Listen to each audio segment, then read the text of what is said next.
योजना इन Hindi YouTube channel पर आपका स्वागत है।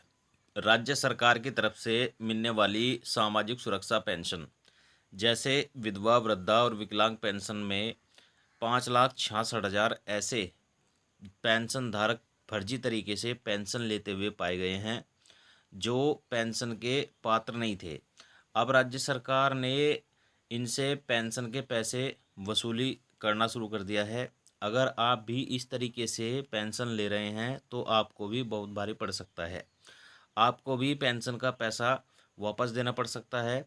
तो किस तरीके से यह लोग पेंशन ले रहे थे और आपको क्या गलती नहीं करनी है, सब कुछ जानकारी आपको इस वीडियो के माध्यम से हम देने वाले हैं। तो अगर आप भी विकलांग, विधवा, वृद्धा पेंशन का लाभ लेते हैं, देखिए यह एक राज्य की बात नहीं है, हम सभी राज्यों की बात कर रहे हैं। अगर आप किसी भी राज्य से पेंशन का पैसा ले रहे हैं, दिव्यांग, विधवा, वृद्धा, तो आपको ये गलती बिल्कुल भी नहीं करनी है। नहीं तो अगर आप किसी भी राज्य में फर्जी तरीके से पेंशन लेते पाए गए तो आपसे पेंशन की रिकवरी भी होगी। तो चलिए वीडियो में आगे बढ़ते हैं, शुरुआत करते हैं। लेकिन उससे पहले अगर आपने वीडियो को अभी तक लाइक नहीं किया है तो लाइक करिएगा, चैनल पर नए आए हैं सब्सक्राइब भी जरूर करिएगा।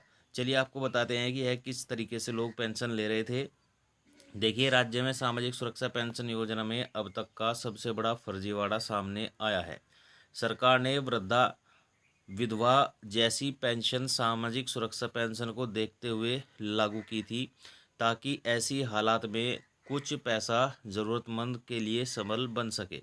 लेकिन सरकार की योजनाओं का दुरुपयोग कर हजारों लोगों ने पलीता सरकार को लगाना शुरू कर दिया है और प्रदेश भर में 5,66,000 से ज़्यादा लोग ऐसे पाए गए हैं जिसमें युवा वृद्ध बनकर पेंशन, मृत्यु के बाद भी परिवार को पेंशन और पुनर्विवाह होने के बावजूद पेंशन का लाभ ले रहे हैं। यानी कि जो 5,66,000 लोग फर्जी तरीके से पेंशन लेते पाए गए हैं, उसमें जो युवा हैं वह तो वृद्ध बनकर यानी कि बुढ़ापा पेंशन ले रहे हैं। मृत्यु के बाद भी कुछ पेंशन धारकों के परिवारजन पेंशन ले रहे हैं और पुनर्विवाह यानी कि दूसरी विवाह करने के बावजूद भी कुछ महिलाएं विधवा पेंशन का लाभ उठा रही है।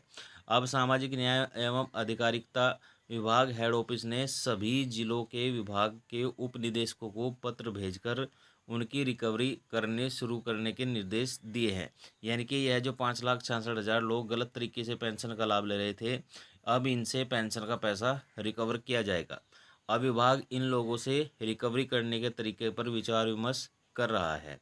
कुछ मामलों में मृत व्यक्ति के नाम पर खाते चलते रहे हैं और वर्षों तक पेंशन की रकम उठाई जा रही है। कई जगह पर कम उम्र छिपाकर वृद्धा पेंशन ली गई है। वहीं कई विधवा महिलाएं पुनर्विवाह के बावजूद पेंशन लेती रही हैं, लेकिन कोई सत्यापन नहीं हुआ।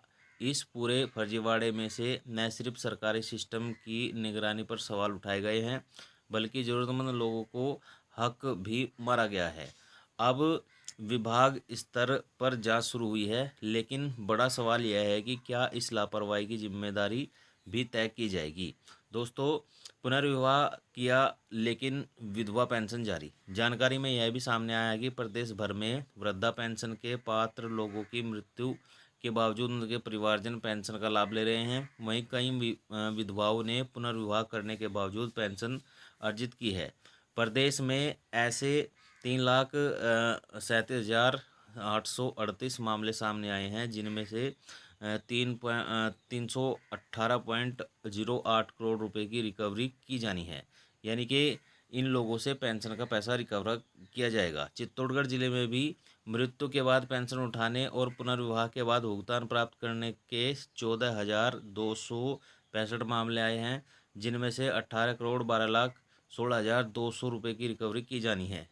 अभी तक विभाग ने इस मामले में 1,20,39,000 रुपये की रिकवरी भी कर ली है, लेकिन 16,98,17,000 रुपये की रिकवरी शेष है। इस रिकवरी को लेकर विभाग ने प्रयास तेज कर दिए हैं।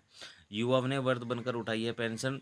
जानकारी के अनुसार जिले में कई लोग ऐसे भी हैं जिनकी वृद्धावस्था पेंशन की पात्रता की आयु कम से कम होने के बावजूद उन्होंने पेंशन का उठाया है। ऐसे 3,164 मामले चित्तौड़गढ़ जिले में सामने आए हैं, जिसमें 40 से 45 वर्ष की आयु के लोग वृद्ध पेंशन का भुगतान उठाया है। अब ऐसे लोगों से भी वसूली की जा रही है। पहले वृद्धा पेंशन या विधवा पेंशन प्राप्त करने के लिए महज प्रपत्र भरना होता था। इसके बाद से ही पेंशन शुरू की जाती थी, लेकिन अब आधार और जन आधार डाटा मैपिंग होने के चलते यह खुलासा हुआ है कि हजारों लोग फर्जी तरीके से पेंशन का उठाकर लाभ प्राप्त कर रहे हैं। इसलिए सरकार अब इनसे रिकवरी की तैयारी कर ली है। दोस्तों, यह मामला राजस्थान सरकार की तरफ से देखने को मिला है, यानी कि राजस्थान में 5,66,000 लोग ऐसे पाए गए हैं जो फर्जी तरीके से पेंशन ले रहे थे। तो अगर आप भी फर्जी तरीके से पेंशन ले रहे हैं तो बंद कर दिए, नहीं तो आपको बाद में पछताना पड़ेगा। वीडियो अगर आपको अच्छा लगा हो तो लाइक शेयर कमेंट जरूर करिएगा। चैनल पर नए आए हैं सब्सक्राइब भी जरूर करिएगा।